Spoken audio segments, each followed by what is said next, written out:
In today's video, I'm going to teach you how to reset your Shopify theme code.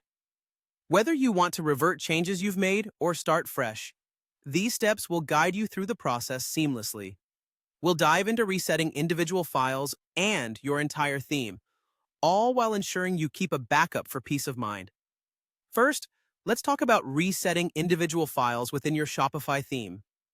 Start by navigating to the online store section of your Shopify admin. Then head over to Themes. From here, locate the theme you want to work on and click on Actions, followed by Edit Code. This will open up the code editor, where you can make adjustments to specific files. For instance, if you want to reset a file like Theme Liquid, which you can find within the Layout folder, simply click on it to open it in the editor. At the top, you might see a button labeled Revert to this version, or something similar. Alternatively, you can select an older version from a drop-down menu. Once you've selected the desired version, don't forget to click Save to apply the changes. This is a perfect solution if you only need to adjust one or two files without affecting the entire theme. On to the next part, resetting your entire theme. Again, begin by navigating to Online Store and then Themes in your admin panel. This time, click Customize on your active theme. If your theme supports complete resets, you should find an option like Reset to Default Settings within the Theme Settings section. Clicking this will bring your theme back to its original visual and structural settings. It's a useful method if you're looking to start over entirely and clear out any extensive customizations you've experimented with.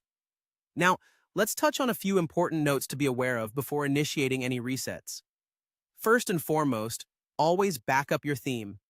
This can be done by duplicating it, which acts as a safety net, allowing you to revert to your current state if something goes wrong. Remember, resetting will erase all customizations, including changes to CSS, JavaScript, and any template modifications, so having a backup is crucial. Also, keep in mind that some themes come with their own unique reset options within their settings, offering more flexibility. Do note that if you're using a purchased theme and run into issues, it might be worthwhile to contact the theme developer for support. They can provide insights or even solutions specific to their theme. Exploring alternative themes could also be a viable option if you find that your current theme isn't meeting your needs. That's all for today's guide on resetting your Shopify theme code. Remember, whether you're adjusting individual files or resetting your entire theme, these steps will help you maintain a clean and organized storefront. Thanks for watching, and don't hesitate to reach out if you have further questions.